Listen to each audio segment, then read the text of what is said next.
მერწყული ზოდიაქოს ნიშნის წარმომადგენლებს რა გელოდებათ ზაფხულის თვეში.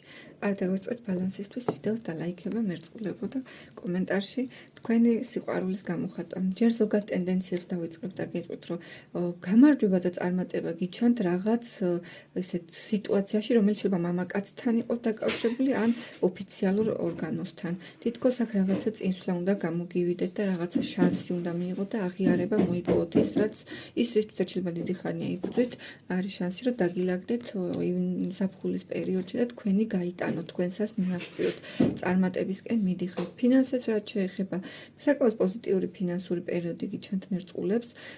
ეხლა ვერ გეტყვით, რომ ძალიან დიდი რაოდენობის თანხას გამოიმუშავებთ თქო, მაგრამ ნელი სტაბილური წინსვლა განვითარება, რესურსების შემოსავალი გექნებათ ნამდვილად. აქ შეიძლება გუნდური მუშაობაც იყოს, ვიღაცებთან ერთად მუშაობდეთ, მარტო არ იყოთ საქმეში.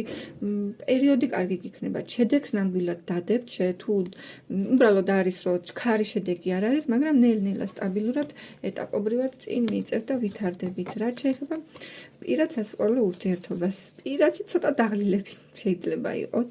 აქ არ გამოურიცხავთ თქვენ ცხოვრებაში იყოს ორი გამოჩნდეს, თუ ეხლა ქალბატონები მიყურებთ, მეორე მამაკაცი, მეორე სასიყვარულო პარტნიორი. მამაკაცი მერწყულების შემთხვევაში, რომ თუ პირად ურთიერთობებში იმყოფებით, ფრთხილად იყავით, რომ აქ კიდევ ვიღაცა მესამე პირის ჩარევა არ იყოს ურთიერთობაში. ცოტა აი ესეთი როგორ გითხრათ, თან ცივიც არ არის, მაგრამ აი ჯიუტობები ჩანს ძალიან ბევრი პირად ურთიერთობებში. შეიძლება პარტნიორი იყოს ცოტა ჯიუტი, ან თქვენც რაღაც მომენტში გაჯიუტდეთ სამომავლო პერსპექტივაში. დაღლილობა ჩანს, გადაღლილობა ჩანს, ერთფეროვნება, ცოტა მოსაწყენი შეიძლება იყოს რაღაც ეტაპზე პირადი ურთიერთობა. აქ შეიძლება როგორც გითხარით, ქალბატონის ორი პარტნიორის სიტუაციაში მოგიწიოთ არჩევანის გაკეთება და ძალიან დამღლელი იყოს თქვენთვის ეს პროცესი, მარტივი არ იყოს. რჩევას რაც შეეხება, გირჩევთ, რომ ის ძველი სიტუაციები დატოვოთ უკვე დროა ზაფხულის პერიოდში, რომელმაც თავი ამოწურა. ანუ იქ, სადაც უკვე ბედნიერებას ვეღარ იღებთ, ემოციურ სიხალისეს და ახალ ემოციებს არ გაძლევთ, დროა რომ ნელ-ნელა გაუშვათ და ჩაეხსნათ ამ სიტუაციას. შეინარჩუნეთ წონასწორობა, ბალანსი, განსაკუთრებით შინაგანი ემოციური. აიღეთ პასუხისმგებლობა და გადაჭერით ის საკითხები, რაც გადასაჭრელი და მოითხოვს თქვენგან გაწყვეტილების მიღებას და იქნება ესეთი საკითხები.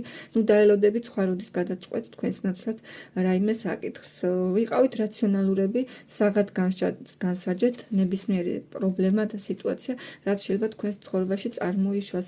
ძველის დატოვების და ახლისკენ წინსვლის დროა მერწყულებო ზაფხულის პერიოდში. თუ მოგეწონათ ვიდეო, დალაიქეთ და გამოიწერეთ ჩემი გვერდი. მადლობა.